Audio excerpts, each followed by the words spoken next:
Subscribe now and press the bell icon. Never miss an update. Hello दोस्तों, my channel lesson के इस नए episode में आपका स्वागत है। आज के वीडियो में हम बात करेंगे सीटीसी के बारे में। सीटीसी ब्रेकअप कैसे बनाते हैं, सीटीसी ब्रेकअप अगर आपको कोई बताए या सीटीसी कोई आपको ऑफर करे तो आप कैसे कैलकुलेट कर सकते हैं कि आपका इन हैंड कितना आएगा और आपका ग्रॉस कितना होगा। तो ये वीडियो आप बहुत ध्यान से सुनिएगा और दोस्तों मैं आपसे रिक्वेस्ट करता हूँ कि इस वीडियो को लास्ट तक देखिएगा ताकि आपको पूरा सीटीसी का जो मेथड है वो क्लियर हो सके। दोस्तों इतना क्लियरिटी से आपको कोई नहीं बताएगा। दोस्तों मैंने कोशिश की है कि मैं आपको एकदम सीटीसी का मेथड इस वीडियो से एकदम क्लियर कर दूं दोस्तों। तो चलिए दोस्तों सीटीसी की वीडियो जो है हम शुरू करते हैं। दोस्तों सीटीसी होता क्या है? सीटीसी मतलब होता है कॉस्ट टू कंपनी। जब कोई कंपनी किसी बंदे को या किसी एम्प्लॉय को हायर करती है तो उसको सीटीसी में सैलरी देती है। जैसे सीटीसी सैलरी ऑफर करने का कंपनी का 3 तरह का तरीका होता है। जब कोई भी एम्प्लॉय किसी कंपनी में हायर होता है तो 3 तरीके से वो कंपनी के जो एचआर हैं वो उसको सैलरी उसको ऑफर करते हैं। नंबर 1 टेक इन हैंड या नेट सैलरी, एक ये हो गया। दूसरा हो गया ग्रॉस सैलरी कि हम आपको ग्रॉस सैलरी इतनी ग्रॉस सैलरी देंगे, ठीक है दोस्तों। और तीसरा हो गया सीटीसी कॉस्ट टू कंपनी। आज की डेट पे क्या हो गया है कि 90% कंपनियां सीटीसी में डील कर रही हैं।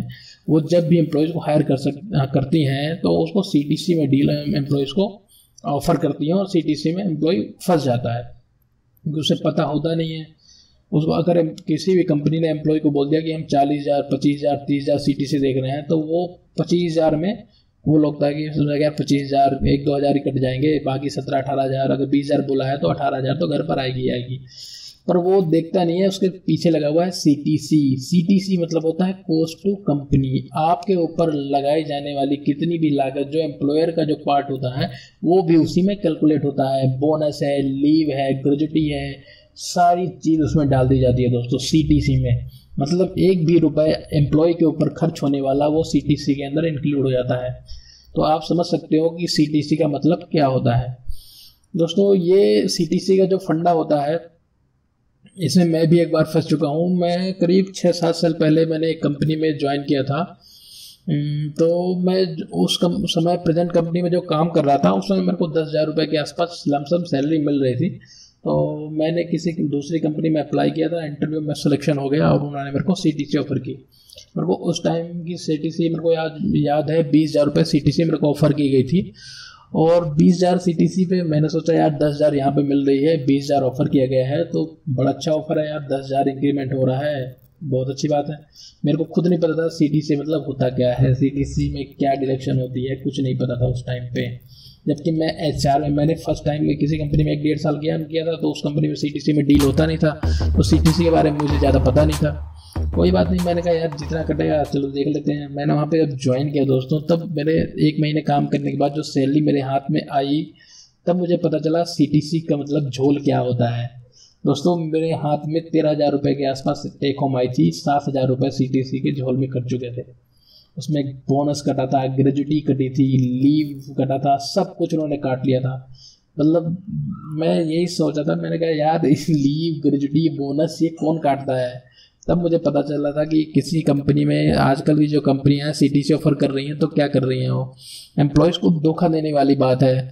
फिर आप एक बार फंस जाते हो, फिर आप ये सोचते हो कि यार एक्सपीरियंस कम से कम 1-2 साल तो आप यहाँ पे कर ही लो, क्यों यहाँ से छोड़ के जाओ, तो आदमी उसमें फंस जाता है। अब वहाँ पे आपने कम सीटीसी में ज्वाइन कर लिया, इतने CTC take home net home आपको कम मिल रही है, फिर दूसरे जगह आप अप्लाई करोगे 1-1.5 साल बाद तो वहाँ भी आपको ज़्यादा सीटीसी देंगे नहीं। मान लो 5,000 6,000 सीटीसी बढ़ा के भी देंगे तो नेट तो आपकी बढ़ेगी नहीं दोस्तों।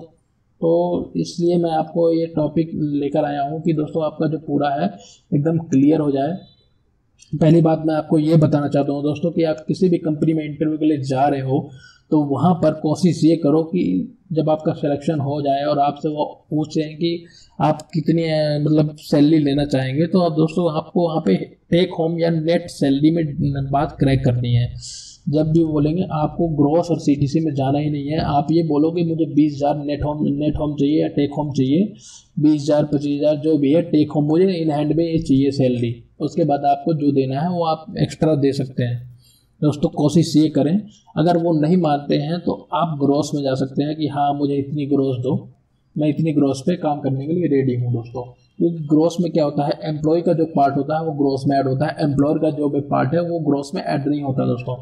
आपकी सैलरी से जो जो कटेगा केवल वो ऐड होता है, एम्प्लॉयर का जो पार्ट होता है वो ऐड नहीं होता ग्रोस में। तो कोशिश करें कि ग्रोस सैलरी आप वहाँ उनसे मांगें।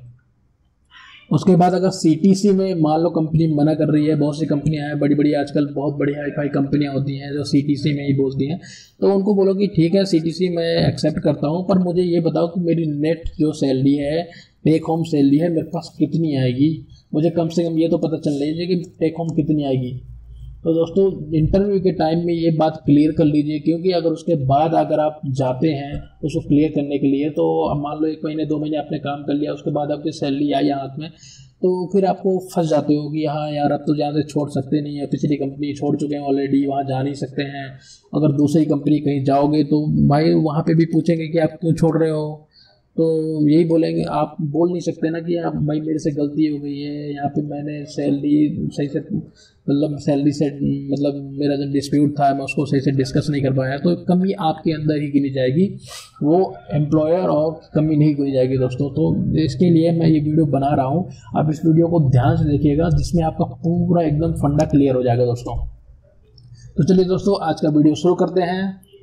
दोस्तों ये है, मैंने एक सैंपल लिया है दोस्तों, स्टेट वाइज हर स्टेट का क्या होता है, बेसिक होती है, मिनिमम वेजेस होती है जो गवर्नमेंट डिसाइड करती है मिनिमम वेजेस की, इस स्टेट के अकॉर्डिंग इतनी मिनिमम वेजेस पे करनी है एम्प्लॉयज़ को। तो दोस्तों जैसे ये है बिहार है, चंडीगढ़ है, दिल्ली, हरियाणा, ये 6-7 स्टेट की मिनिमम वेजेस मैंने ले ली है, और स्किल्ड कैटेगरी के लिए स्किल्ड की, ठीक है दोस्तों। तो जो भी एम्प्लॉय होते हैं 2 साल से ज़्यादा एक्सपीरियंस है या ग्रेजुएट हैं वो सब स्किल्ड में आते हैं दोस्तों। तो यहाँ पे क्या करना है, बेसिक प्लस डीए, और एम्प्लॉयर के लिए भी ये वीडियो बहुत ही फ़ायदेमंद है दोस्तों, आप इस वीडियो को ध्यान से देखिएगा। अगर कोई एम्प्लॉयर है यहाँ पे देख रहा है, अगर वो सैलरी बनाते हैं तो सैलरी बनाते वक्त, ब्रेकअप देते वक्त आपको अगर बेसिक प्लस डीए आप अलग अलग करके नहीं पे कर रहे हैं तो बेसिक प्लस डीए को कंबाइन करके आपको ऐसे लिखना पड़ेगा। आप बेसिक प्लस डीए अगर केवल बेसिक लिखेंगे तो यह एज पर कंप्लायंस नहीं, ठीक है दोस्तों। तो आपको बेसिक प्लस डी हमेशा ऐसे लिखना है। और क्या होता है दोस्तों, जैसे मान लो बिहार की स्किल्ड इतनी 9500 है, उसके बाद एचआरए, अगर वो कंपनी एचआरए पे कर रही है उसके बाद, तो एचआरए क्या होता है, जो मेट्रो सिटीज़ है वहाँ 50% एचआरए होता है, जो आपका बेसिक का 50% मेट्रो सिटीज़ में होता है, और नॉन मेट्रो सिटीज़ में 40% होता है एज पर, ठीक है। तो जो आपकी बेसिक है उसका 40 और 50% पे होता है। तो यहाँ पे मैंने कैलकुलेट कर लिया है। उसके बाद कन्वेंस, आपको कंपनी अगर वापस दे रही है कन्वेंस, तो 1600 रुपये कन्वेंस होता है जो टैक्स में एग्जाम्पशन होता है केवल, ठीक है। तो 1600 रुपये ही कन्वेंस में पे करेगी। उसके बाद मेडिकल में अगर कुछ दे रही है तो मेडिकल में 1250 रुपये दे सकती है। अगर उस बंदे का ESIC नहीं कट रहा है तभी वो मेडिकल में 1250 रुपये देगी। अगर उस एम्प्लॉय का ESIC कट रहा है तो मेडिकल में 0 डालेंगे, मेडिकल वो कुछ पे नहीं करेंगे क्योंकि ESIC ऑलरेडी उस एम्प्लॉय से कट रहा है। बहुत सी कंपनी होती है कि ESIC भी देती हैं और साथ में मेडिकल भी पे करती हैं, तो उसमें कोई दिक्कत नहीं है, 1250 में मेडिकल दे सकती हैं। उसके बाद बोनस क्या होता है, बोनस जो होता है 8.33%, जो आपकी मिनिमम वेजेस होती है उसका 8.33%, minimum wages 7000 which ever is higher, इन दोनों में से जो हाई होगा उस पर 8.33% कैलकुलेट होता है बोनस।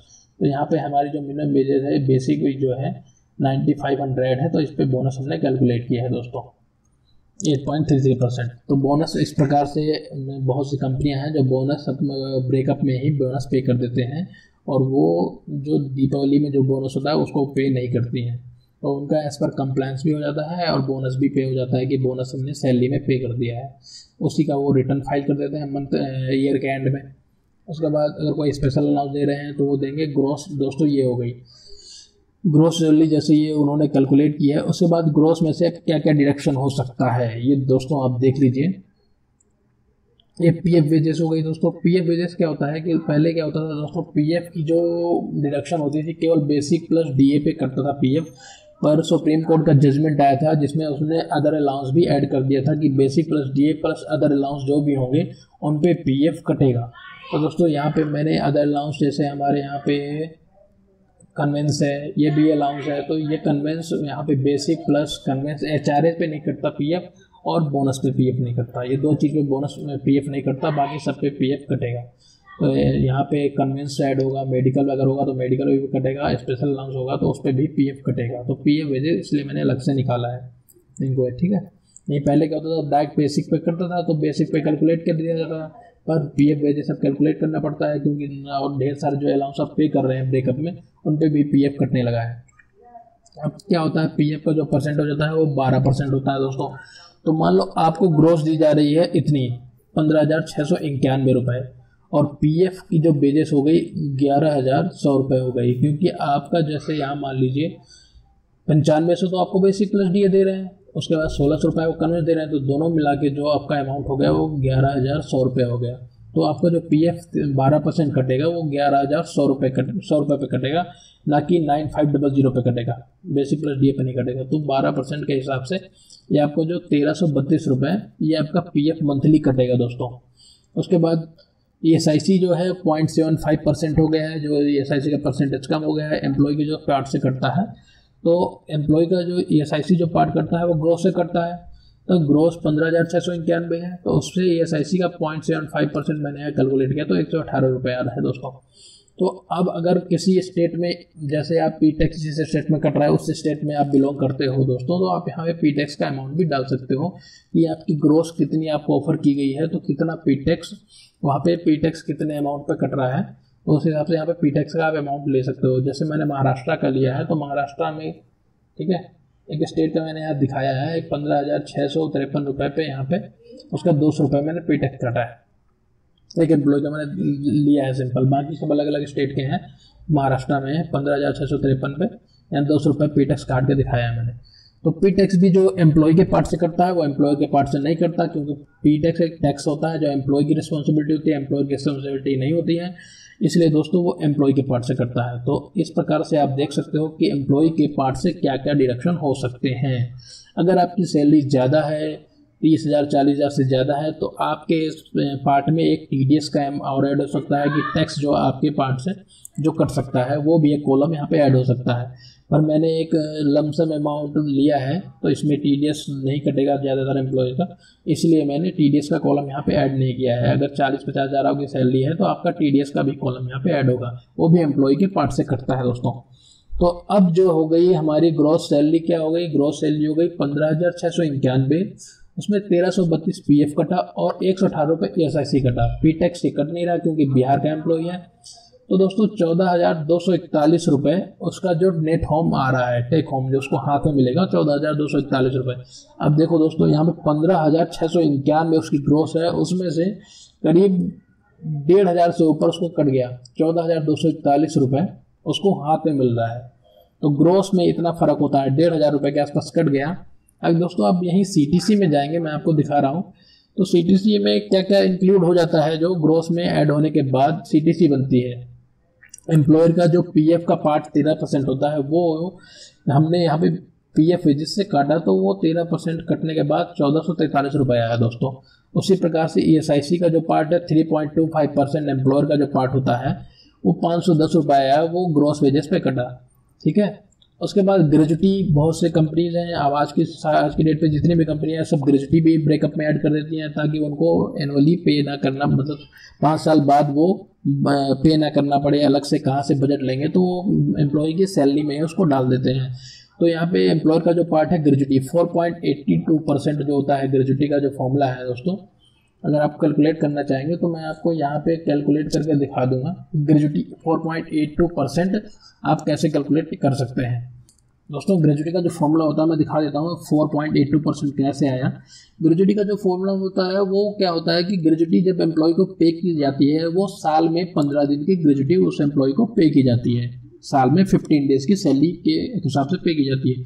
तो 15 डिवाइडेड बाय 26 के हिसाब से कैलकुलेट होती है, और उस एम्प्लॉयज़ का मैं निकाल रहा हूँ एक मंथ का, तो यहाँ पे 1 डिवाइडेड बाय 12 आ जाएगा। यहाँ पे इंटू 100 आप करेंगे तो उसका परसेंटेज निकल आएगा। इंटू 100 आपने किया तो ये दोस्तों देखो परसेंटेज निकल आया, तो 4.8 2 मैंने इसका लमसम ले लिया है। इस प्रकार से आप ग्रेजुटी का परसेंटेज निकाल सकते हैं। तो ग्रेजुटी जो है वो कैलकुलेट यहाँ पे हो जाएगी। और ग्रेजुटी जो कैलकुलेट होती है वो किस पर होती है, बेसिक प्लस डीए पे कैलकुलेट होगी दोस्तों। तो इसका जो बेसिक प्लस डीए का अमाउंट है उस पर ग्रेजुटी हमने यहाँ पे कैलकुलेट कर ली है 458 रुपये। तो सेम इसी प्रकार से आप लीव कैलकुलेट कर सकते हैं। आपको जो लीव होती है वो मिलती है पर मंथ की 1.25%। तो 1.25% डिवाइडेड बाय 26 into 100 दोस्तों। तो सेम इसी प्रकार से आपका जो लीव का फॉर्मूला मैंने यहाँ पे लीव का परसेंटेज निकाल दिया। इसी प्रकार से आप लीव का परसेंटेज निकाल सकते हैं कि इतना परसेंट जो है लीव का आपका कटेगा पर मंथ, अगर सीटीसी में आपका लीव इंक्लूड है। तो दोस्तों इस प्रकार से यहाँ पे 756 रुपये हमने कैलकुलेट कर लिया है लीव का। दोस्तों जो लीव का जो काटा गया है ये हमेशा ग्रॉस पे कटता है। लीव का जो उन्होंने कैलकुलेट किया है ना पैसा, वो ग्रॉस पे कैलकुलेट किया है, ठीक है। तो ये ग्रॉस पे कैलकुलेट होता है लीव का। तो ये लीव का हमने काट लिया। उसके बाद आपको सीटीसी आई दोस्तों। तो आपको ग्रॉस कितना दिया जा रहा था, 15,691 ग्रॉस दिया जा रहा था। इसमें आपकी नेट सैलरी जो आपको मिल रही थी वो 14,241 रुपये मिल रही थी और सीटीसी आपकी हो गई 18,858 रुपये। मतलब आपकी जो सीटीसी है 19,000 के आसपास सीटीसी आपको किसी ने बोल दिया कि भाई 19,000 रुपये आपको सीटीसी हम देंगे। तो आप तो खुश हो जाओगे कि यार 1,000-2,000 कटेंगे, 17,000 रुपये तो हाथ में आएंगे। पर आपको पता ही नहीं है कि आपकी जो सैलरी आपके हाथ में आएगी वो 14,000 रुपये आपके हाथ में आएगी दोस्तों। तो इसलिए ये सीटीसी का फंडा आपको समझना बहुत ज़रूरी है कि इसमें कितना डिडक्शन, क्या इंक्लूड है। ये सब चीज़ें आप इस वीडियो में देख के समझ सकते हैं दोस्तों।